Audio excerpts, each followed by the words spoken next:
Let's take a look now at track detail view. And again, detail view is this lower section of the display here, either in the session and or in arrange view.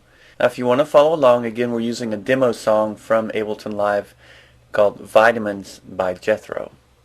Okay, so if you don't have the detail view visible, you can find it down here on this lower right hand corner, the reveal triangle.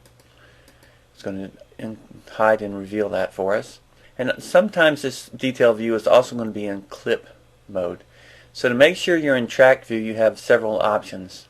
The first is simply to click over here on the right hand side and it'll reveal the section here.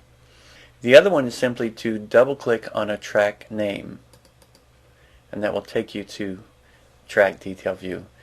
Again, I'm going to double click on a clip to take us to clip view so we can see how that works.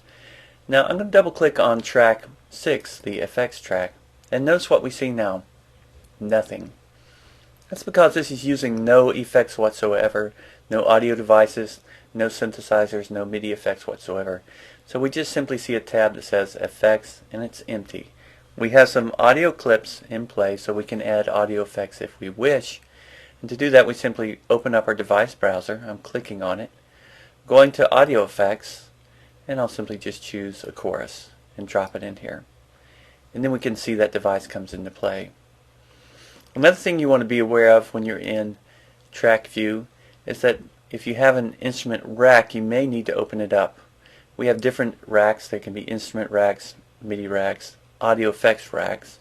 I'm going to pull out an instrument rack now that is for drums, Tom Designer, and drag it into the empty mixer area so a new track will be created.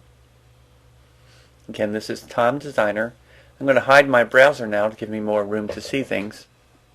And we see this audio instrument device here. And if we open it up, we can see the devices in it.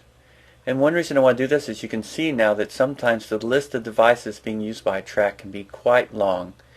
And then this rectangular bar becomes a scroll bar. Clicking and holding and moving around lets you get to the different devices. So if you want to get to the EQ, you have to be able to scroll down to see it and then make your adjustments there, or any other device in this list. So that's the way that works. It scrolls around. If you click on one end, it jumps in notches, or you can simply click and hold and drag. Another thing to bear in mind when you're working with this detail view is if you need more room, you can certainly hide the info view. It has its own reveal disclose triangle here, and now you can see we have the entire lower screen available to see either the track view, which we're in now, or the clip view. Now if I toggle over with my tab key into arrange view, its view may not be revealed. And again, tab back to session, we see that we have detail view ready for track view. I'm going back over now to the arrangement by pressing tab, and we see that there is no detail view open. However, if we do open it, Option Command L, we'll see that becomes available. Now one thing that will track back and forth between the session view and the arrange view is that if the detail view is open, it will stay either in clip mode or track mode in both screens. The only thing that can change is it may be hidden in one screen to give us full view, let's say in arrangement, and then revealed to work with devices over here.